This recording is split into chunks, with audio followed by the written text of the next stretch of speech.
आप सभी का स्वागत है आपके अपने YouTube channel Shri Ram classes में। और इस वीडियो में हम बात करेंगे रीट परीक्षा 2022 जो 24 जुलाई 2022 को जो आपका पेपर हुआ था, पहली पारी में जो मॉर्निंग में पेपर हुआ था तीसरी शिफ्ट का, उसकी इस वीडियो में हम चर्चा करेंगे। और इसमें भी हम SST के प्रश्नों की चर्चा करेंगे। SST के जो 60 प्रश्न पूछे गए थे, जो आर्ट्स के स्टूडेंट हैं उनके लिए काफ़ी इंपॉर्टेंट वीडियो है, तो आप वीडियो को शुरू से अंत तक देखें।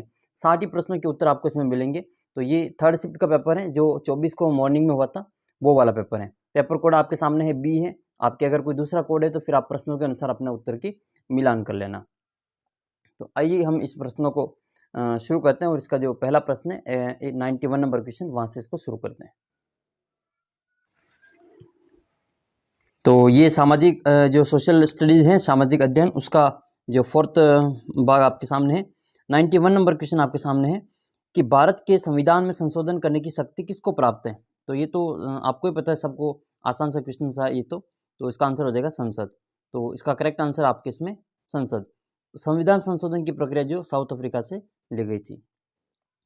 भारत में विधिक सेवा दिवस ये 9 नवंबर को मनाया जाता है। सही उत्तर हो जाएगा इसमें 9 नवंबर। ठीक है, लीगल सर्विस डे। तो विधिक सेवा दिवस आपके 9 नवंबर को मनाया जाता है। फिर आपके अगला क्वेश्चन इसमें 93 नंबर। भारत के संविधान की उद्देशिका में जो वर्णित शब्द है उनका आपको सही क्रम बताना है। सही क्रम कौन सा है? तो इसमें से जो सही क्रम है आपके चौथे ऑप्शन में मिल जाएगा, ये न्याय, स्वतंत्रता, समता और बंधुता। 94 नंबर क्वेश्चन है कि भारत में लैंगिक अपराधों से बालकों का संरक्षण जो पॉस्को एक्ट है वो कब लागू हुआ था? तो ये जो लागू हुआ था वो आपके 2012 में लागू हुआ था। सही उत्तर हो जाएगा 2012। 95 नंबर क्वेश्चन है अनुच्छेद 51 मूल कर्तव्य में दिए गए, तो इसमें से कौन सा शामिल नहीं है? तो इनमें से करों का भुगतान वाला जो है वो आपके इसमें शामिल नहीं है, ए वाला ऑप्शन, बाकी तीनों इसमें शामिल है। 96 नंबर क्वेश्चन है किस संविधान संशोधन के द्वारा मंत्रिपरिषद का आकार निर्धारित किया गया? तो ये तो आपके 91 नंबर, ये 91वां जो संविधान संशोधन हुआ था उसके अंतर्गत इसमें किया गया था। 96 का जो करेक्ट आंसर है वो बी हो जाएगा, 91। स्वीप किससे संबंधित है? ये मतदाता जागरूकता कार्यक्रम है, ये वोटर से संबंधित ये प्रश्न है। तो स्वीप कार्यक्रम ये मतदाता अवेयरनेस का कार्यक्रम था ये। 98 नंबर क्वेश्चन है कि दो राज्यों के मध्य विवाद उच्चतम न्यायालय के किस क्षेत्राधिकार का हिस्सा है? तो ये जो आता है वो मौलिक अधिकार के अंतर्गत आता है, मौलिक क्षेत्राधिकार। 99 नंबर क्वेश्चन है मूल संरचना का सिद्धांत न्यायपालिका ने किस विवाद से प्रतिपादित किया? तो केशवानंद जो भारती हैं उसके अंतर्गत इसको प्रतिपादित किया था। 100 नंबर क्वेश्चन आपका असत्य कथन का चुनाव करना है। ठीक है, तो इसमें से असत्य कौन सा है? तो आपके जो सी वाला ऑप्शन है कि सही शनि एक आंतरिक ग्रह है, ये असत्य है, बाकी तीनों इसमें सही है।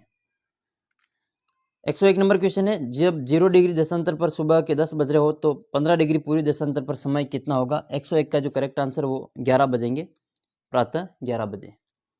अगला क्वेश्चन आपके 102 नंबर है भू प्रॉपर्टी के नीचे वह स्थान जहाँ भूकंप प्रारंभ होता है उसको क्या कहते हैं? उसको क्या कहा जाता है? तो उसको कहते हैं उद्गम केंद्र, फोकस कहा जाता है इसको। क्या कहते हैं उसको? फोकस, उद्गम केंद्र। 103 नंबर क्वेश्चन है कि भूकंप और ज्वालामुखी घटित होने का कारण क्या है? तो उसका कारण है आपके इसमें अंतर्जनित बल। ठीक है, एंडोजेनिक फोर्स जो होता है, अंतर्जनिक बल, उसके कारण भूकंप और ज्वालामुखी आते हैं। अगला क्वेश्चन है अगुलहास धारा। अगला क्वेश्चन आपके है कि अगुलहास धारा कौन से महासागर में प्रवाहित होती हैं? तो ये हिंद महासागर में प्रवाहित होती हैं, अगुलहास धारा हिंद महासागर। 105 नंबर क्वेश्चन है कि भारतीय पुरातत्व सर्वेक्षण के पहले जनरल कौन थे? तो इसका जो करेक्ट आंसर है वो आपके हो जाएगा कनिंगम है, अलेक्जेंडर कनिंगम। सी वाला ऑप्शन इसमें सही है। 106 नंबर क्वेश्चन है थेरी गाथा के संबंध में कौन सा कथन सत्य है? थेरी गाथा, तो थेरी गाथा के संबंध में एक तो ये सूत पिटक का हिस्सा है, इसके अलावा ये इसमें भिक्षुनियों द्वारा जो रचित छंदों है इसका संकलन किया गया है। विनय पिटक का हिस्सा ये गलत इसमें, बाकी चौथा वापस से इसमें सही हो जाएगा। महिलाओं के सामाजिक आध्यात्मिक अनुभवों की अंतर्दृष्टि मिलती है। तो 1, 3, 1, 2, 4 इसमें सही है, बी ऑप्शन, बी वाला ऑप्शन इसमें से हो जाएगा 1, 2, 4। वर्धमान महावीर किस वंश से संबंधित थे? तो ये किससे संबंधित है? ये लिच्छवी से संबंधित हैं, लिच्छवी वंश से संबंधित हैं। 16 महाजनपदों में मगध प्रथम क्यों था? जो 16 जनपद थे उसमें मगध को प्रथम क्यों रखा था? तो उसका कारण था कि खेती की उपज अच्छी होती थी, लोहे की खदानें थी, जंगली हाथी का उपलब्ध होना, तो ये तीनों ही सही है, तो इसका उत्तर हो जाएगा उपरोक्त सभी। लोथल का जो स्थान है वो हड़प्पा स्थल कहाँ पे स्थित है? तो लोथल जो है वो आपके गुजरात में आता है, लोथल गुजरात। अच्छा, इसका जो PDF है वो आपको हमारे टेलीग्राम चैनल पे मिल जाएगी आंसर के सहित आपको। तो आप चैनल को सब्सक्राइब करके टेलीग्राम जरूर ज्वाइन करें। टेलीग्राम पर आपको 2013 की जो 3rd ग्रेड एग्जाम हुआ था उसके सभी पेपर आपको वहाँ पे PDF मिल जाएगी। तो आप चैनल को सब्सक्राइब करके टेलीग्राम जरूर ज्वाइन कर लेना। लिंक आपको नीचे डिस्क्रिप्शन बॉक्स में दे रखा है। जो बेरी गाजा है वो प्राचीन भारत में कौन से बंदरगाह का यूनानी नाम था? तो इसका जो हो जाएगा 110 नंबर का वो आपके भरूच हो जाएगा, भरूच। बेरी गाजा प्राचीन भारत में जो भरूच था उसका यूनानी नाम था। 111 नंबर क्वेश्चन है कि चोल अभिलेखों में भूमि की विभिन्न कोटियों का उल्लेख मिलता है जिसमें वेलन वगाई का संबंध क्या है? तो वेलन वगाई क्या होती थी? वेलन वगाई एक गैर ब्राह्मण किसान स्वामी की भूमि होती थी। ये इसमें बिल्कुल सही उत्तर हो जाएगा। 112 नंबर क्वेश्चन है कि मेगस्थनीज ने मौर्य प्रशासन में सैनिक गतिविधियों के संचालन के लिए कितनी उप समितियों का उल्लेख किया है? तो इन्होंने 6 उप समितियों का उल्लेख किया है। 113 नंबर है, गुप्त काल में ब्राह्मणों को जो भूमि दान दी जाती थी उसे क्या कहते हैं? तो इसका जो करेक्ट आंसर हो जाएगा आपके इसमें अग्रहार। क्या कहते थे उसको? अग्रहार कहा जाता था। नेक्स्ट है, चालुक्यों की राजधानी कौन सी थी? तो चालुक्यों की जो राजधानी थी वो आपके इसमें ऐहोल थी। सही उत्तर हो जाएगा इसमें ऐहोल। और फिर आपके एक प्रश्न है, मोइनुद्दीन चिश्ती, ख्वाजा मोइनुद्दीन चिश्ती की दरगाह पर आने वाला पहला सुल्तान कौन था? तो वो था मोहम्मद बिन तुगलक। मोहम्मद बिन तुगलक इसका जो सही उत्तर है। अगला क्वेश्चन 116 नंबर है कि पोलज, परती, चाचर, बंजर भूमि किस काल से संबंधित हैं? तो ये जो सब संबंधित है वो आपके मुगल काल से संबंधित हैं। अगला क्वेश्चन है, अकबर की सुलेख की पसंदीदा शैली कौन सी थी? तो सही उत्तर हो जाएगा इसका नस्तलिख। कौन सी थी इसकी? अकबर की नस्तलिख। नेक्स्ट क्वेश्चन है, द रिलीफ ऑफ लखनऊ नामक जो चित्र है जो 1857 में के विषय में किसने बनाया था? तो ये बनाया गया था थॉमस जोन्स बोरकर के द्वारा। नेक्स्ट क्वेश्चन है, गुलामगिरी जो किताब है वो किसके द्वारा लिखी गई थी? इसके लेखक का नाम बताना है आपको। तो ये ज्योतिराव फुले के द्वारा लिखी गई थी, गुलामगिरी ज्योतिराव फुले। परिवार कल्याण विषय जो है भारत के संविधान की किस अनुसूची से दिया गया है? तो ये दिया गया है आपके अनुसूची 11 से, अनुसूची 11 में संबंधित हैं। 121 नंबर है कि भारत में 1857 की क्रांति के समय सिरोही रियासत का पॉलिटिकल एजेंट कौन था? तो इसका जो करेक्ट आंसर है वो आपके हो जाएगा JD होल। JD होल जो है वो आपके इसमें पॉलिटिकल एजेंट थे।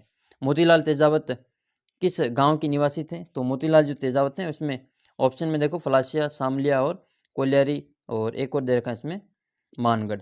तो मोतीलाल तेजावत का जो संबंध है वो कोलियारी से था। कहाँ से था? कोलियारी से।